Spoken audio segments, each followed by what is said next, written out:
Shalom saudara, kita kembali mengikuti Abam. Kita masuki episode 1039. Ya. Saya didampingi oleh Pendeta Gren. Mari kita mulai. Baik, pertanyaan pertama Pak, datang dari seorang perempuan usia 19 tahun, belum menikah, tinggal di Bandung dan jemaat GSKI Rehoboth. Ya. Shalom Pak, saya ingin bertanya, karena bimbang dan bingung. Selama ini saya mengikuti ibadah Bapak dan mendengarkan khotbah Pak Erastus dan menjadi lebih baik. Namun saya ingin bertanya, saya mengalami hal yang menurut saya sangat terpuruk. Dan saya merasa diri saya sungguh tidak berguna, buruk dan jatuh dalam dosa besar. Saya melakukan kesalahan. Kesalahan besar saat berpacaran dan saat itu umur saya masih muda, yaitu 15 tahun dan beda 2 tahun dengan sang pria. Saya berpacaran secara tidak sehat dan tidak menjaga kekudusan dengan pasangan saya dulu. Dan sekarang tidak mempunyai hubungan apa-apa lagi dengan saya. Sekarang karena dia mengatakan sifat pemarah saya menjadi alasan dia tidak bisa menjamin hubungan dengan saya setelah semua yang telah kami lakukan. Saat itu saya berpikir bahwa dia sangat baik dan percaya penuh kepada laki-laki itu. Apalagi saya mengira dia bukanlah orang yang buruk, dikarenakan orang tuanya pendeta dan sudah mengetahui permasalahan kami. Namun dia terlihat bahagia setelah tidak bersama saya lagi. Iya, setelah dia bisa meniduri kamu dan mendapatkan kepuasan, begitulah pria. Tidak semua pria begitu, tapi ada pria-pria dan sebagian begitu. Dan dia sudah menikmati kepuasan seks dan akhirnya dia menjadi tidak lagi tertarik. Sebenarnya kalau wanita makin jual diri itu makin berharga. Tapi wanita yang murah akan jadi murahan. Oke? Teruskan. Akhirnya Pak, saya sangat tersiksa batin karena merasa bersalah kepada orang tua saya, merasa malu, bodoh, dan memendamkan perasaan sakit diri saya. Saya pernah bunuh diri karena tidak menerima hubungan itu selesai. Saya tahu bahwa itu adalah dosa atas perbuatan saya sendiri, dan saya sangat malu. Dan pria itu jahat, dia tidak bertanggung jawab. Dan dia akan menuai apa yang dia tabur. Tapi kamu tidak usah dendam. Kamu memulai hidup baru. Syukur kamu pisah dengan dia. Kalau kamu tidak pisah, kamu punya suami seperti dia, kamu sengsara juga nanti. Biar dia anak pendeta, tidak jaminan dia pria yang baik. Terus. Saya ingin memperbaiki diri saya, meminta ampun kepada Tuhan, dan kini saya berani bertanya dan berbicara. Sekarang berkat saya mendengarkan khotbah dari Pak Erastus. Namun sampai kini saya merasa malu, merasa buruk, dan selalu merasa sangat mengecewakan orang tua saya. Tidak apa-apa. Orang yang tidak pernah jatuh seperti kamu belum tentu lebih baik hari esoknya. Tapi orang yang pernah jatuh dan rusak seperti kamu belum tentu tidak menjadi lebih baik. Kau bisa menjadi lebih baik dan membahagiakan orang tuamu di hari-hari kemudian. Adakah cara saya untuk membangkitkan diri saya kembali, Pak? Bisa. Kamu ikut doa pagi bersama Om Eras, dengarkan khotbah terus, ya, berdoa puasa bersama Om Eras, kamu akan dipulihkan. Dan apakah dosa saya dapat diampuni? Sudah diampuni, karena kamu pasti sudah minta ampun kepada Tuhan. Terus? Apakah saya dapat dibimbing dan didoakan oleh Pak Erastus? Tentu kami akan membimbing kamu. Kalau saya tidak bisa, kamu percaya dengan seorang pendamping, tentunya sebaiknya wanita yang akan merahasiakan masa lalumu, ya, dan membimbing kamu sampai kamu bisa mandiri, kuat, dan menjalankan perjalanan hidupmu ke depan. Saya kira ini masih baru lulus SMA ya? Iya, 19. Oke, terus? Ya. Maaf mengganggu, apakah saya bisa menambahkan cerita saya juga untuk pertanyaan saya bahwa saya merasa mempunyai dendam sampai sekarang dan terus ingin membalas. Nah, ini yang tadi saya katakan, jangan dendam. Pasti kamu dendam ya. Jangan dendam, nak, percuma. Kamu malah mendatangkan celaka. Dendam itu bisa menjadi akar pahit dan bisa menjadi penyakit, kanker, tumor dalam tubuh kita. Jangan dendam. Percuma. Oke. Namun saya ingat kata Pak Erastus bahwa kita harus diam walaupun dilukai. Amin. Namun perasaan saya tidak dapat membendung kata diam. Jiwa saya yang penuh dengan dendam ingin membalas perbuatannya yang tidak tahu harus dibalas dengan apa. Karena tidak menyangkut materi melainkan diri saya sendiri. Terima kasih, Tuhan memberkati. Kamu harus mengetahui bahwa ini bukan kesalahan dia sendiri, tapi juga kesalahan kamu. Ingat ini.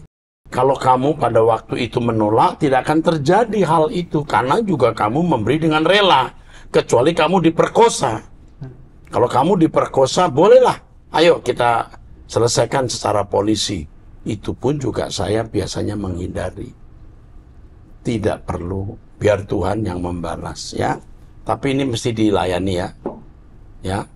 Oke. Kamu akan dilayani deh. Kamu harus kuat, nak. Kau masih muda, masih punya masa depan panjang, pasti kau masih bisa dipulihkan. Ya. Ikut doa pagi, dengarkan khotbah Om Eras terus. Ya, jangan kamu menjadi minder. Dan saya harus memberitahu kepada kamu bahwa tidak sedikit wanita juga senasib seperti kamu. Hanya tidak menyesali perbuatannya, bahkan tambah rusak. Tapi kamu menyesali perbuatan ini merupakan isyarat bahwa kamu akan jadi wanita yang baik kemudian hari. Wanita yang tidak pernah rusak, tidak pernah jatuh, belum tentu jadi wanita baik. Tapi wanita yang pernah jatuh, pernah rusak, belum tentu jadi wanita buruk terus.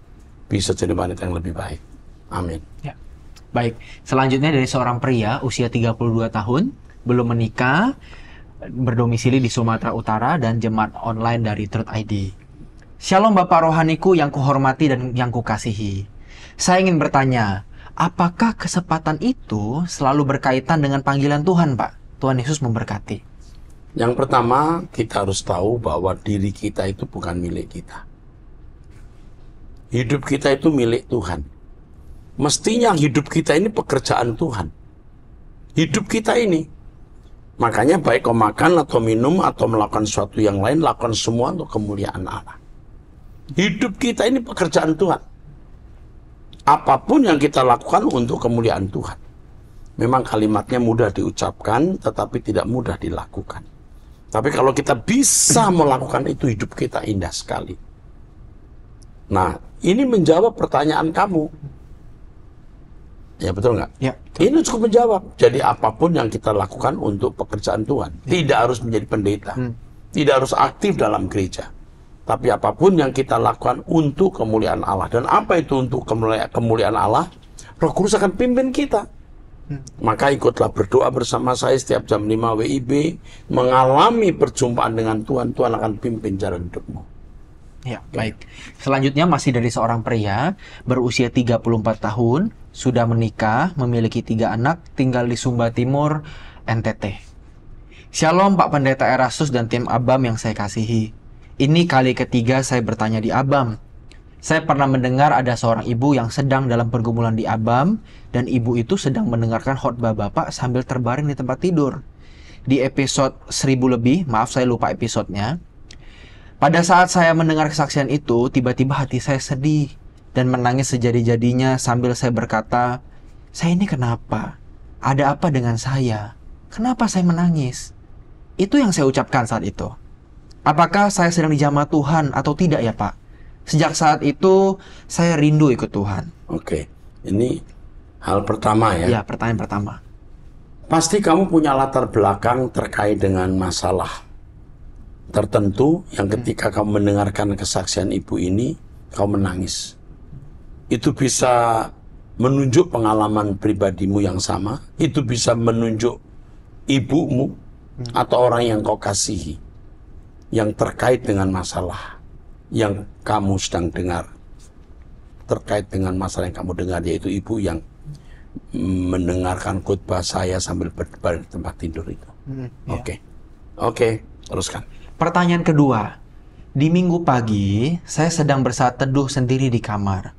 Saat saya berdoa untuk saat teduh, ada suara yang berbicara di hati saya dan berkata, seperti di Roma 2 ayat 15. Sebab dengan itu mereka menunjukkan bahwa isi hukum Taurat ada tertulis di dalam hati mereka, dan suara hati mereka turut bersaksi, dan pikiran mereka saling menuduh atau saling membela. Saat saya membaca di ayat tersebut, saya takut salah dalam menafsirkannya. Oleh sebab itu, saya memohon penjelasannya dari ayat tersebut untuk diri saya. Mohon maaf tulisan saya terlalu panjang. Tuhan Yesus memberkati Bapak serta tim ABAM. Ayat ini mau menunjukkan bahwa setiap orang akan dihakimi menurut perbuatannya. Orang-orang yang di luar Kristen juga dihakimi menurut hukum yang dia pahami. Dan jika mereka mengasihi sesama seperti diri sendiri, mereka bisa masuk dunia akan datang menjadi anggota masyarakat. Tapi kalau kita harus sempurna seperti Bapa, serupa dengan Yesus, supaya kita menjadi anggota keluarga kerajaan Allah dan dimuliakan bersama dengan Yesus. Itu maksud ayat itu. Oke, jelas ya? Jelas. Oke. Baik. Selanjutnya dari seorang pria usia 62 tahun dari salah satu gereja aliran karismatik. Tolong data pribadi konfidensial. Oke. Ya. Dari pria usia 26 tahun aja. Iya. Oke. Betul. Oke. Shalom Pak Eras. Dari apa yang saya ikuti, renungan-renungan dari Pak Eras, saya merasa bersyukur banyak pembukaan yang saya dapatkan dan merubah pandangan saya tentang maksud Allah memilih dan memanggil saya sebagai anaknya. Dan tentunya ini merubah karakter saya menjadi lebih tenang dan sabar. Tetapi saat ini saya merasa dalam persimpangan, di mana saat ini saya merasa dan membuktikan banyak ayat-ayat di dalam Alkitab yang membedakan antara Tuhan Yesus dan Allah yang memang sosok yang berbeda. Ya memang berbeda. Itu yang sedang saya ajarkan monoteisme. Ya. Yesus bukan Allah Bapa. Walaupun Yesus juga Allah, tapi tidak sejajar dengan Allah Bapa. Ya. Terus. Sedangkan begitu banyak denominasi yang mengartikan bahwa Allah dan Tuhan Yesus adalah sama atau satu. Salah. Justru itu yang sedang saya ajarkan, tapi orang tidak mengerti. Karena tidak mau mengikuti. Misalnya saya ceramah soal logos sudah 42 sesi. 42 sesi.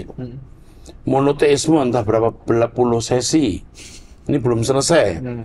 Itu semua sebenarnya membuka pikiran kita untuk mengenali siapa Allah itu sebenarnya. Terus. Mohon Pak Eras bisa membantu penjelasan. Terima kasih. Oke. Saja. Pak, Bapak tolong ikuti logos dan monoteisme saya. Saya menjelaskan lengkap di situ. Puji Tuhan.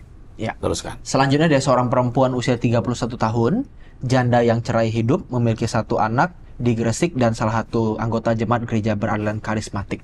Ya. Shalom Pendeta Erastus, saya perempuan 31 tahun, janda cerai hidup, case-nya KDRT dan perselingkuhan, cerai 6 tahun yang lalu. Saya sedang menjalin hubungan dengan laki-laki lajang dan pernah berkonsultasi di salah satu gereja beraliran Pentakosta tentang pernikahan. Tetapi gereja tersebut tidak bisa memberkati pernikahan orang yang sudah pernah menikah. Apakah saya sudah tidak pantas Pak untuk menikah dan saya harus bagaimana? Terima kasih. Sebenarnya gereja itu tidak boleh memberikan kepada kamu satu eksekusi ya. Iya. Tidak boleh menikah. Harus melihat kasusnya kenapa you cerai. Bagaimana dengan laki-lakimu yang dulu pernah menikahi kamu. Baru mengambil keputusan. Iya. Jadi saya tidak mengatakan gereja itu salah atau benar. Kamu pantas menikah atau tidak. Harus melihat kasus secara detail. Oke, gitu ya. Jadi tidak bisa saya jelaskan, harus dilihat kasusnya secara detail. Tapi wanita seperti ini harus terlindungi. Misalnya dia menikah, ya memang pada waktu dia menikah pergaulan salah, bisa saja ya. Betul. Hamil dulu atau karena kebodohan, lalu prianya itu nggak siap jadi manusia. Bahkan ketika menikah pun dia masih punya pacar, misalnya ada yang begitu. Iya. Lalu dia KDRT, ya tidak bisa tidak harus cerai. Udah punya anak ya? Sudah. Harus dilihat kasus secara lengkap. Ya. Jangan memutlakkan apa yang tidak mutlak. Oke? Tuhan saja yang mutlak. Jadi gimana ini? Perlu dibimbing? Perlu diarahkan? Ya? Oke. Karena kita nggak bisa jawab loh. Iya betul. Nanti kalau saya jawab salah loh. Wah, Pak Eras mengizinkan orang cerai kawin lagi misalnya. Ini kan tidak ada kasusnya. Betul. Belum tahu kasusnya. Oke, teruskan. Baik.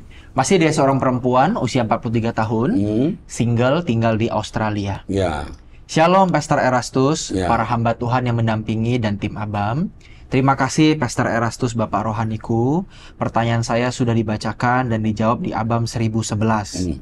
Benar, Pastor Erastus, hamba Tuhan yang satu ini, salah satu pendeta gereja karismatik, Wanita. selalu menyampaikan firman kemakmuran, uang melulu, dan memang saya sudah tidak pernah play firman dari pastor ini.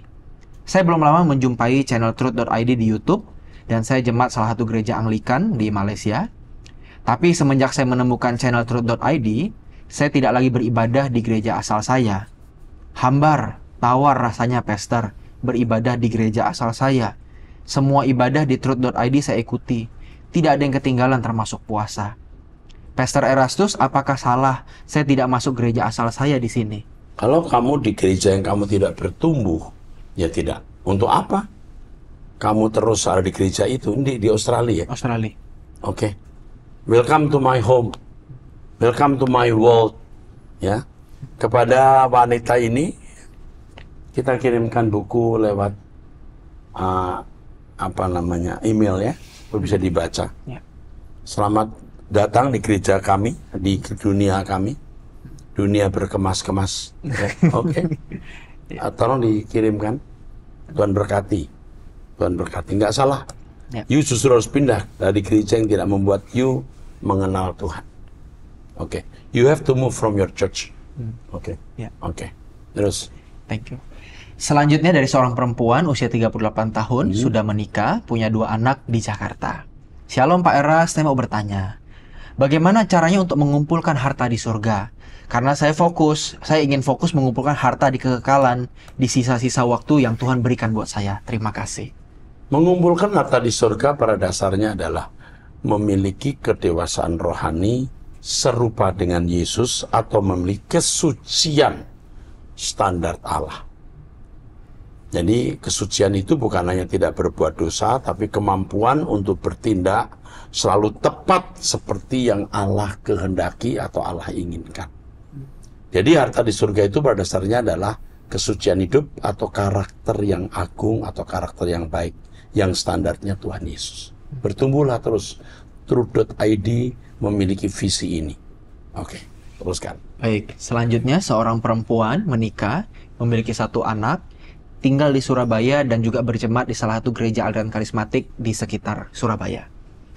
Shalom Pak Eras dan tim Abam, ini WhatsApp saya yang ketiga. Sebelumnya telah dijawab pada episode 995. Mohon doa untuk anak saya, laki-laki 4 tahun yang sejak dalam kandungan didiagnosa hidronefrosis bilateral berat sedang. Anak saya sudah menjalani tindakan dan pemasangan stent 4 tahun lalu. Namun dalam proses pemantauan ada pelebaran sehingga harus tindakan lagi. Saya percaya Tuhan kita sanggup menciptakan ginjal yang baru dan sehat untuk anak saya. Tetapi dia tahu apa yang terbaik untuk anak saya yang sangat saya kasih. Untuk anak saya yang sangat dikasihinya. Terima kasih, sehat selalu Pak Eras dan tim Abam. Oke. Ini sudah ditanganinya oleh tim kita. Ibu tetap bersama dengan kami mencari Tuhan. Tidak ada yang mustahil bagi Tuhan. Tidak ada yang mustahil. Tuhan bisa memberikan organ baru di tubuh kita. Asal kita benar-benar kemudian menggunakan untuk kemuliaan Allah. Selanjutnya, dari seorang pria usia 73 tahun, sudah menikah, dikaruniai 3 anak dan 6 cucu, jemaat salah satu gereja karismatik di daerah Jember. Pak Erastus, Bapak rohaniku yang kami kasihi dan hormati, sejak tahun 2022 kami mengikuti khotbah Bapak, yaitu doa pagi, doa puasa, doa malam, suara kebenaran, ibadah minggu, dan semua kegiatan rohani GSKI termasuk Abam. Saya sangat diberkati dan mengalami perubahan hidup suci, berjuang menjadi serupa dengan Yesus, dan sempurna seperti Bapak, berkemas menuju langit baru, bumi baru, bertemu Bapak Eras dan dengan tim melayani Tuhan Yesus. Bapak Eras, kami mohon doa untuk cucu keponakan saya umur 11 tahun. Sakit tidak bisa ngomong, kurang normal, suka ngamuk, pukul televisi, barang, alat rumah tangga. Sepertinya kena roh kutuk keturunan. Terima kasih doai Bapak Eras, panjang umur sampai Tuhan Yesus datang kedua kalinya. Kami rindu GSKI buka cabang di Jember. God bless you. Ini Bapak sayang cucu ya. Saya juga punya cucu. Saya sedikit merasakan kepedihan ya punya cucu begini.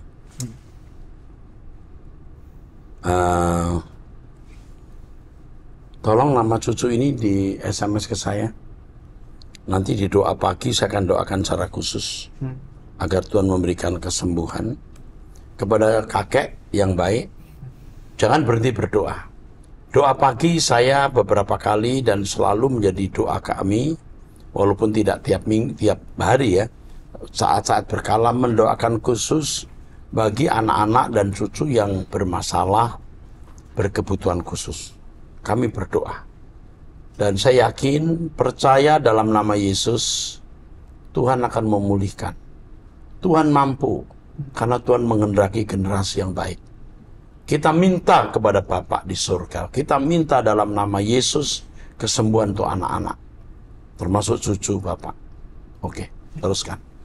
Baik, selanjutnya dari seorang pria usia 56 tahun, sudah menikah, memiliki satu anak di Tangerang, dan merupakan salah satu jemaat gereja beraliran karismatik di Tangerang. Ya. Kami memiliki seorang anak perempuan dan akan menikah bulan depan di luar kota dengan biaya mereka sendiri. Namun pada akhirnya, kami sebagai orang tuanya juga terbeban, karena ternyata biayanya cukup besar. Karena harus adakan di 2 kota dalam waktu yang berdekatan. Kami sudah memesan tempat, pembayaran sebagian dibuka, namun tabungan kami tidak cukup, sehingga kami terpaksa meminjam dengan teman dan sudah terrealisasi sebagian. Pada saat saya mendengar renungan doa pagi tentang menghormati Allah, pada step kedua, yaitu jangan mengandalkan manusia, saya jadi ragu terhadap diri saya, karena telah meminjam uang. Mestinya tidak meminjam uang untuk pesta perkawinan. Tidak usah membuat pesta, yang penting pemberkatan nikah. Terus? Semenjak setahun ini saya mendengar khotbah-khotbah Pak Eras, saya jadi tidak sembarangan minta-minta kepada Bapak tentang hal materi, kecuali perkara kekekalan. Bagus. Di mana saya harus berusaha sebagai manusia yang diberi akal budi. Amin. Pertanyaan saya, Pak, saya harus bagaimana sebelumnya? Jangan mengadakan pesta perkawinan sampai utang. Tuhan pasti tidak berkenan. Pasti tidak berkenan. Pemberkatan saja. Nggak usah harus ada pesta. Nggak apa-apa. Ya, Betul. cukup beritahu kepada khalayak kami akan memberkatan nikah tanggal sekian. Undangan untuk pemberkatan nikah saja. Jika Anda memberikan makan kotak atau nasi kotak, cukup. Atau di gereja itu setelah kebaktian ada ala kadarnya makanan. Nggak usah pesta. Kalau diadakan di gereja, ya kalau mencukupi tempatnya. Paling berapa sih kalau di daerah mana ini? Itu di daerah Tangerang. Ya, satu orang 30-40 ribu juga bisa kan. Paling mahal 50 ribu. Ya, cukup. Nggak usah harus menyewa restoran. Nggak perlu lagi. Uang bisa digunakan untuk modal kerja. Ya, oke. Teruskan. Ya, baik. Amin. Selanjutnya, dari seorang perempuan 52 tahun, sudah menikah dengan 2 anak di daerah Jayapura. Ya. Shalom Bapak Erastus, Bapak Rohaniku. Bisakah saya didoakan oleh Bapak Erastus? Ini WhatsApp saya yang keempat. Begini Bapak Erastus. Sebenarnya saya tidak mau menulis WhatsApp ini. Tapi hati saya percaya dan rindu Bapak Erastus bisa berdoa bagi saya. Saya sudah 2 bulan ini sakit dan belum juga pulih. Pertama-tama itu karena amandel dan peradangan. Jadi saya ke dokter THT. Di diagnosa otolaringologis. Dan saya diberi antibiotik. Ternyata obat tersebut sangat keras. Begitu saya minum obat tersebut, di hari ketiga lambung saya langsung bermasalah parah.